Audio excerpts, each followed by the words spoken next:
आज हम लोग देखेंगे बीपीएस क्लासेस में इलेक्ट्रॉनिक विन्यास, जिसमें सबसे पहले हम लोग जानेंगे, जैसे मान लेते हैं कि सोडियम है, सोडियम का इलेक्ट्रॉनिक विन्यास।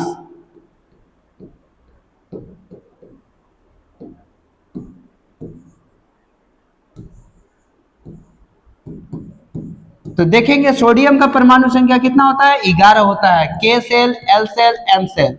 तो के सेल का मान निकालने के लिए एक फॉर्मूला होता है 2 इंटू एन का स्क्वायर। जहां एन का मान अगर 1 रखेंगे तो के का मान प्राप्त होगा, एन का मान 2 रखेंगे तो एल का प्राप्त होगा। जैसे 2 इंटू एन का मान 1 रखते हैं तो 1 का स्क्वायर 2 इंटू एन गुने 1 अर्थात 2, इसका मान आ गया 2।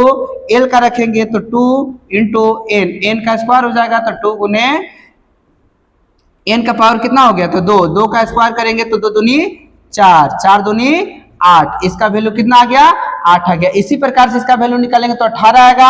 अब इसमें हम इलेक्ट्रॉन का डिस्ट्रीब्यूटर करेंगे तो यहाँ पर हो जाएगा 2 इलेक्ट्रॉन, यहाँ पर कितना इलेक्ट्रॉन हो जाएगा, तो 2 के बाद यहाँ चल जाएगा 8 इलेक्ट्रॉन। अब यहाँ पर 11 इलेक्ट्रॉन है तो 8 2 10 हो गया, 1 इलेक्ट्रॉन यहाँ जाएगा और इसी इलेक्ट्रॉन को हम लोग बोलते हैं संयोजकता इलेक्ट्रॉन। इसी प्रकार से और इसमें हम लोग देख सकते हैं, जैसे यहां पर देखेंगे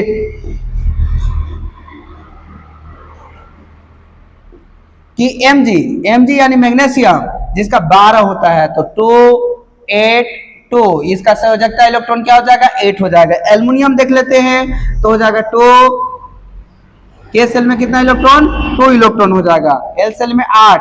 अब यहाँ पर कितना होता है, 13 होता है, तो 13 होता है तो उस परिस्थिति में हम लोग देखेंगे 8 2 10 और यहाँ 3 बच गया, इसका संयोजकता इलेक्ट्रॉन 3 हो गया। इसी प्रकार से और देख सकते हैं, जैसे कार्बन, कार्बन के 6 होता है तो इसका करेंगे 2 और 4, यानी इसका संयोजकता इलेक्ट्रॉन 4 हो गया।